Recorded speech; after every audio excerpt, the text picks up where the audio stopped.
نہ صرف باغات اور ماحول میں رنگ، ساخت اور حیاتیاتی تنوع کا اضافہ کرتے ہیں، بلکہ یہ پودوں کے لیے ایک اہم ڈھانچہ اور بہت سے جانداروں کے لیے ضروری خوراک کا ذریعہ بھی ہے۔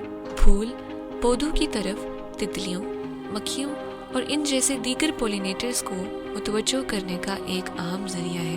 پھول بڑھتے ہوئے بیجوں کی حفاظت کرتے ہیں اور کامیابی سے اگلی نسل تک جینیاتی مواد بھی منتقل کرتے ہیں۔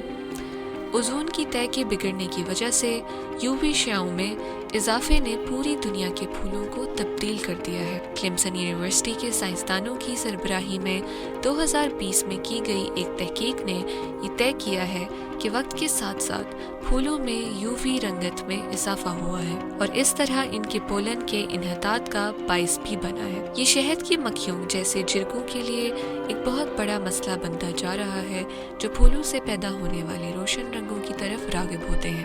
موسمیاتی تبدیلیوں اور دیگر ماحولیاتی تبدیلیوں کے پیش نظر زمین پر زندگی کی بہت سی شکلوں کو خطرے کا سامنا ہے۔ بدلتے ہوئے سیارے کو برقرار رکھنے کے لیے ایک بے چین کوشش میں اب ایسا لگتا ہے کہ دنیا بھر کے پھول اپنے رنگ بدل رہے ہیں۔ اگر ماحولیاتی آلودگی کے باعث پھول ایسے ہی رنگت بدلتے رہے تو نباتاتی نظام کے ساتھ ساتھ حیاتیاتی نظام کو بھی بہت زیادہ اثر ہوگا، جس سے زمین کے ایکو سسٹم کو بہت نقصان پہنچ سکتا ہے۔